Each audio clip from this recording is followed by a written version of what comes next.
Hello students, welcome back to the Varad academy.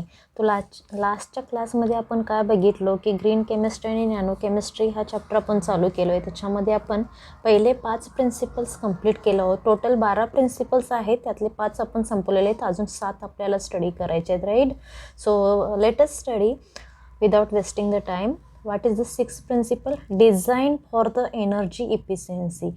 म्हणजेच काय, तुम्ही अशा प्रोसेस कॅरी करा की ज्याच्यासाठी एनर्जी लागणार आहे ती कमी लागणार आहे. म्हणून काय दिलेलं आहे बघा इथं, chemical synthesis should be design to minimize the use of energy. म्हणजे अशा केमिकल प्रोसेसेस कॅरी करा की जिथे कमी एनर्जीचा यूज लागणार आहे. म्हणजेच काय, एनर्जी कमी यूज करायचा असेल तर त्या रिॲक्शन्स आपल्याला काय कराव्या लागणार आहेत? त्या reactions we have to carry out at room temperature and at pressure. म्हणजेच फॉर एक्झाम्पल बघा, एखादी रिॲक्शन्स होत असेल, एक रिॲक्शन आहे आणि it is giving the product, आणि ती रिॲक्शन तुमची जर रूम टेम्परेचरला होत असेल आणि ॲटमॉस्फेरिक प्रेशरला होत असेल आणि सेम आणि काही अशा रिॲक्शन्स आहेत की ज्याच्यासाठी आपल्याला एनर्जी द्यावी लागते. फॉर एक्झाम्पल, ती रिॲक्शन आपली 500 डिग्री सेल्सिअसला होते किंवा 200 ॲटमॉस्फेरिक प्रेशरला होते. तर ग्रीन केमिस्ट्री काय सजेस्ट करते की तुम्ही ह्या रिॲक्शनला प्रिपेअर करा. का? तर ह्या रिॲक्शनमध्ये तुम्हाला टेम्परेचरही वाढवावं लागणार नाही, प्रेशरचाही विचार करावा लागणार नाही. वेअरॅज ह्या सेकंड रिॲक्शनमध्ये तुम्हाला काय लागणार आहे? टेम्परेचर वाढवण्यासाठी एनर्जी द्यावी लागणार आहे आणि इव्हन प्रेशरसुद्धा हाय आहे. And that's why the 6th principle what it is suggesting की तुम्ही design for the energy efficiency. So the reaction should be carried out at room temperature and pressure. आणि हे कधी पॉसिबल आहे? जर ती रिॲक्शन आपण प्रॉपर कॅटॅलिस्ट वापरला किंवा मायक्रो ऑर्गॅनिझम्स वापरले किंवा रिन्युएबल सोर्सेस वापरले तर हा प्रिन्सिपल आपण फॉलो करू शकतो. आणि त्याच्यासाठी त्यांनी एक्झाम्पल दिलेला आहे bio catalyst. So I hope you are clear with the principle number 6. 7वा प्रिन्सिपल काय दिलेला आहे बघा, यूज ऑफ रिन्युएबल फीडस्टॉक. म्हणजे काय, ह्या प्रिन्सिपल असं सांगते की तुम्ही अशा केमिकल प्रोसेसेस कॅरी करा किंवा असे रिॲक्टंट्स तुम्ही वापरा जे रिॲक्टंट असतील ते रिन्युएबल असतील.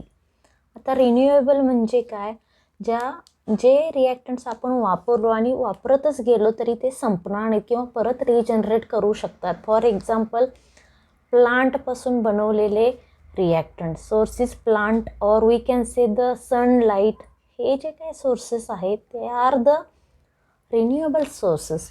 वेअरॅज नॉन रिन्युएबल सोर्सेस म्हणजे लाईक क्रूड ऑइल आपण वापरत गेलो तर एक दिवस असा येईल की त्याचं पर्सेंटेज किंवा त्याचा तुटवडा आपल्याला जाणवणार आहे. आणि म्हणून 7th principle tells us that we should use the renewable feedstock. So what they have given, read the perspective of the principle is towards the petrochemicals. So use such chemicals which are made from the renewable sources rather than other. म्हणजेच non renewable सोर्सेसला जाण्यापेक्षा renewable sources आपण वापरलो तर better राहील. For example बघा इथं दिलेलं आहे आणि त्याचा तोटा काय होणार आहे बघा, इलिस्ट्रेशनमध्ये दिलेला आहे. Over exploitation of non renewable feedstock. म्हणजे जर आपण प्रमाणापेक्षा जास्त रिन्युएबल फीडस्टॉक सोर्सेस आपण वापर केलो तर त्याची कमतरता, deficiency of this sources will be observe and future generation will face the problem. दुसरा प्रॉब्लेम काय येणार आहे की याचा प्रमाणापेक्षा जास्त वापर केल्यामुळं it will put the burden on the environment. So these are the two problems because of using the renewable sources. तेच आपण जर रिन्युएबलच्या ऐवजी रिन्युएबल रिसोर्सेस वापरलो तर काय होणार आहे? फॉर एक्झाम्पल बघा, agricultural and biological product insures of sharing the resources by future generation. आणि ह्यामुळं एन्व्हायरमेंटवरती बर्डन येणार नाही. इवन प्लांटपासून मिळणारे किंवा ॲग्रिकल्चरल किंवा बायोलॉजिकल प्रोडक्ट्स आहेत, they are easily degradable. So we can say they are biodegradable, and that's why seventh principle suggests that we should use the renewable feedstock rather than non-renewable feedstock. Now next one is what the eighth principle is given. See, reduce the derivatives. म्हणजेच काय, एखादी reaction carry करताना त्याच्यातले number of steps किती कमी करता येतील त्याच्याकडे आपण लक्ष द्यायला पाहिजे. फॉर एक्झाम्पल याच्यासाठी मी एक पहिला कॉमन एक्झाम्पल देते तुम्हाला आणि मग बुकमधलं आपण स्टडी करूया. फॉर एक्झाम्पल तुम्ही एखाद्या ठिकाणी तुम्हाला जायचं आहे किंवा कॉलेजला तुम्हाला जायचं आहे, राईट. सो कॉलेजला जायचे तिथं 3 ते 4 रस्ते असू शकतात. फॉर एक्झाम्पल एक डायरेक्ट रस्ता असू शकतो तुमच्या कॉलेजला जाण्यासाठी तुमच्या घरापासून, राईट. दुसरा ऑप्शन असं असू शकतो की जिथून तुम्हाला 2 ते 3 स्टॉप घेऊन वाया दुसऱ्या जाता येऊ शकतो. तिसरे चान्सेस असू शकते की तुम्ही मित्राच्या घरी वगैरे जाणार, पण तो डिस्टन्स सपोज हा 5 किलोमीटर आहे, इकडं आहे 3 किलोमीटर, वेरज डायरेक्ट जो आहे तो तुम्ही काय म्हणू शकता 1 किलोमीटरवरती आहे. पण त्याच्यासाठी आपण काय करायला पाहिजे, जर आपण ही स्टेप फॉलो केलो, फर्स्ट डायरेक्ट वेने आपण गेलो, तर इथं जी काही एनर्जी लागणार आहे किंवा सपोज तुम्ही गाडीने वगैरे चालला आहात कॉलेज, तर त्या केसमध्ये तुम्हाला पेट्रोल जे लागणार आहे ते कमी लागणार आहे. वेअर सेकंड आणि थर्ड रूट जर तुम्ही फॉलो केला तर of course here energy required is more.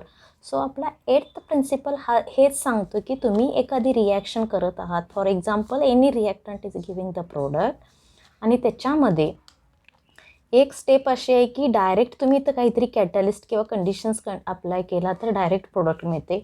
दुसरी पद्धत अशी आहे की ती रिॲक्टंट एका इंटरमिडिएटमध्ये कन्वर्ट होते, परत तो अजून दुसऱ्या ह्याच्यामध्ये कन्वर्ट होतो आणि finally you are getting the product. So here 2 steps are involved in this reaction. So ह्या 2 स्टेप्स रिॲक्शन कॅरी करत असताना आपल्याला वेळ पण जास्त लागणार आहे, इवन ह्या कंडिशन्स मेंटेन करण्यासाठी आपल्याला वेळ पण लागणार आहे, राईट. वेरस फर्स्ट मेथडमध्ये डायरेक्टली आपल्याला प्रोडक्ट मिळाला आहे, आणि म्हणून the green chemistry suggest that you should follow the step where there will be minimum steps or we can reduce the derivatives. त्याच्यासाठी एक एक्झाम्पल दिलेलं आहे, पहिलं आपण इन्फॉर्मेशन वाचूया.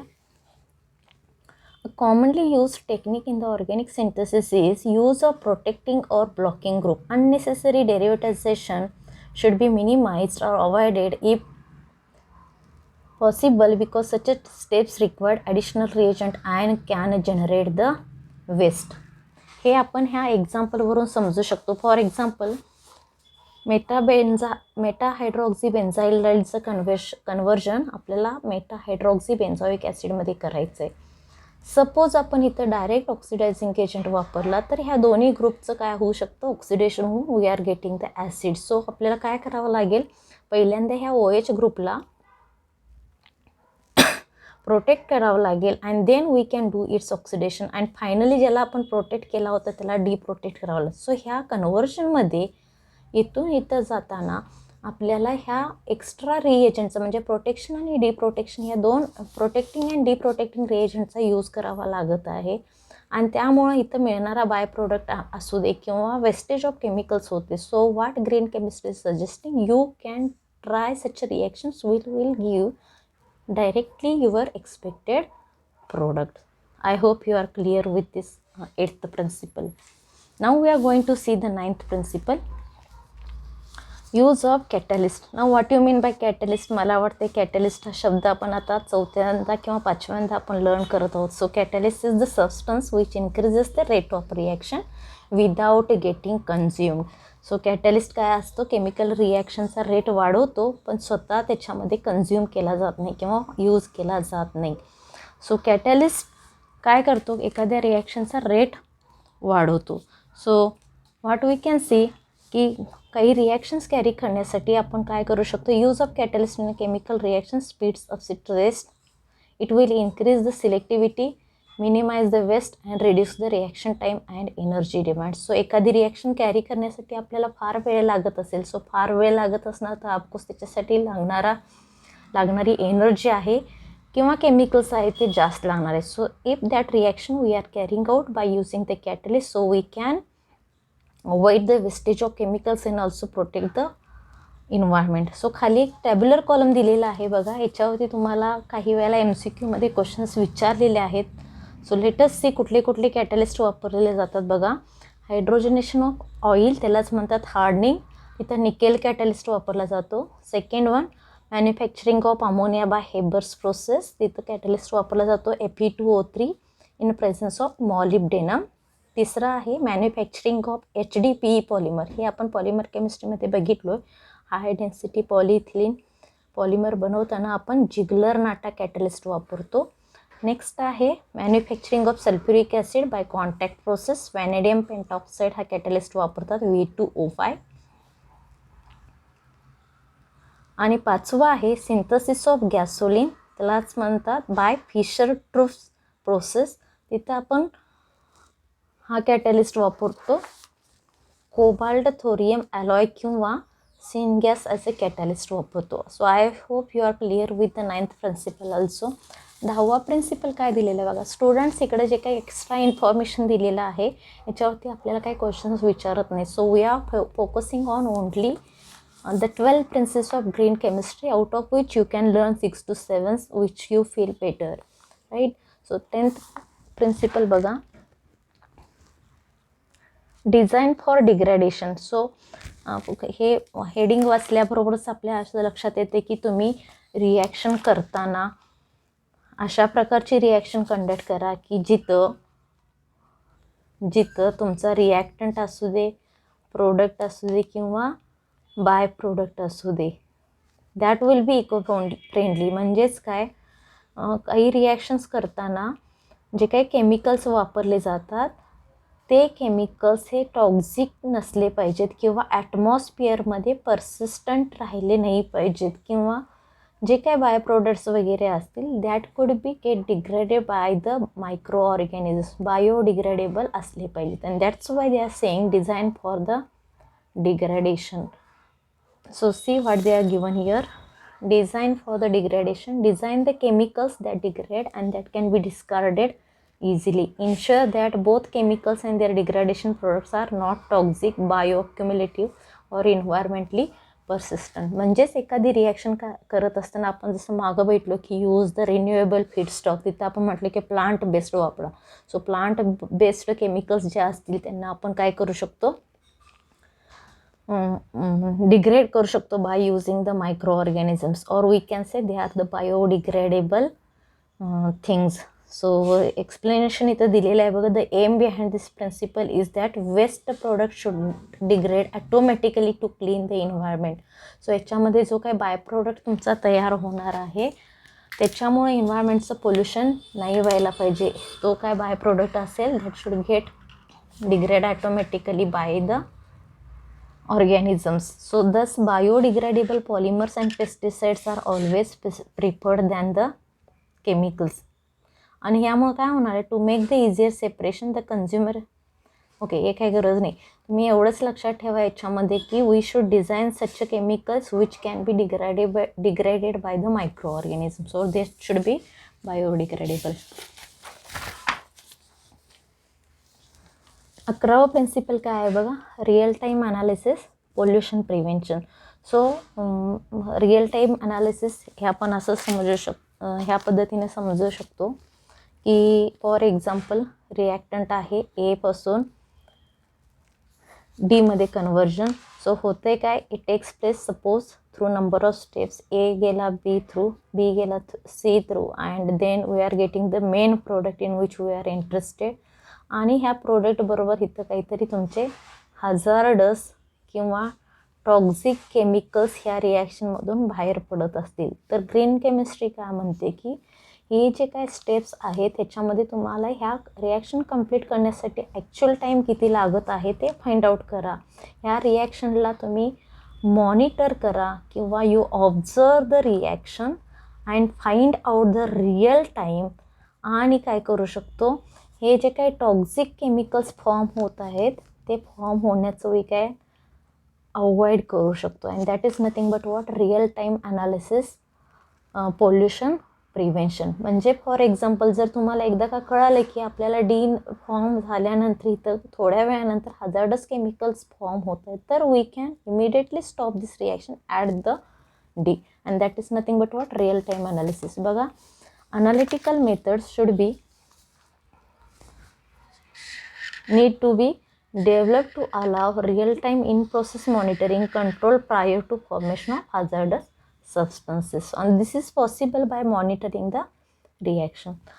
12th principle काय आहे बघा, safer chemistry for accident prevention. So we need to develop such a chemical process that are safer and minimize the risk of accident. म्हणजे आपण अशा केमिकल रिॲक्शन्स कंडक्ट करायला हवेत जे करताना that should be what, safety and what, तिथं accident होण्याचे chances will be what we can say, accident होण्याचे चान्सेस काय असणार आहेत, कमी असणार आहेत. And that is nothing but what, safer chemistry for the accident prevention. So हे आपण असंच अंडरस्टँड करू शकतो की एखादी रिॲक्शन आपण कंडक्ट करत असू and that is in the gaseous state, तर त्यावेळेला काय होण्याचे चान्सेस आहेत, मे बी गॅसेस असल्यामुळं तिथं ॲक्सिडेंट होण्याचे चान्सेस आहेत, किंवा आपण म्हणू शकतो गॅस असल्यामुळं एक्सप्लोजन होण्याचे चान्सेस आहेत, किंवा फायर कॅच करण्याचे चान्सेस आहेत, और वी कॅन से इमिशन होऊ शकतो.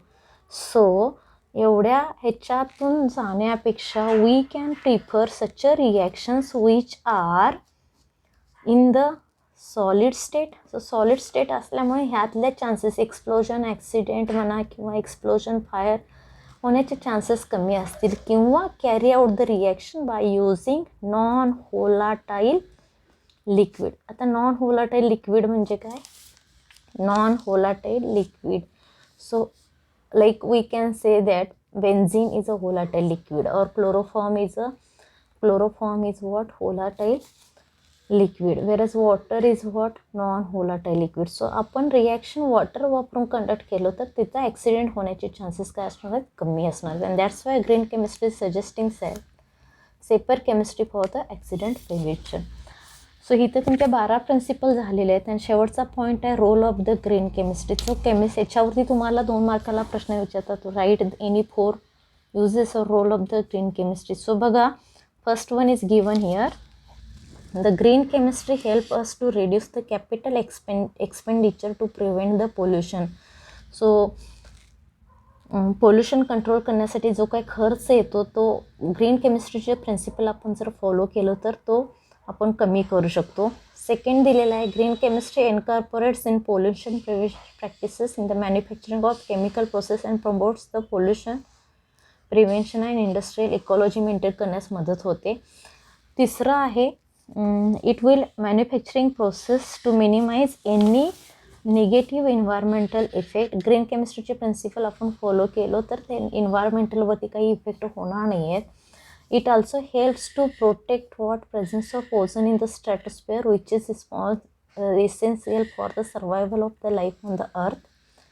And last one is green chemistry is useful to control the greenhouse gases or global warming. So हे ग्रीन केमिस्ट्रीचे काही रोल आहेत किंवा एम आहे ते आपण लक्षात ठेवलं पाहिजे. सो इथं तुमचा first part of this chapter gets over. Nano chemistry किंवा नॅनो टेक्नॉलॉजी राहिलेला आहे ते आपण पुढच्या क्लासमध्ये कंटिन्यू करेल. Thank you for watching.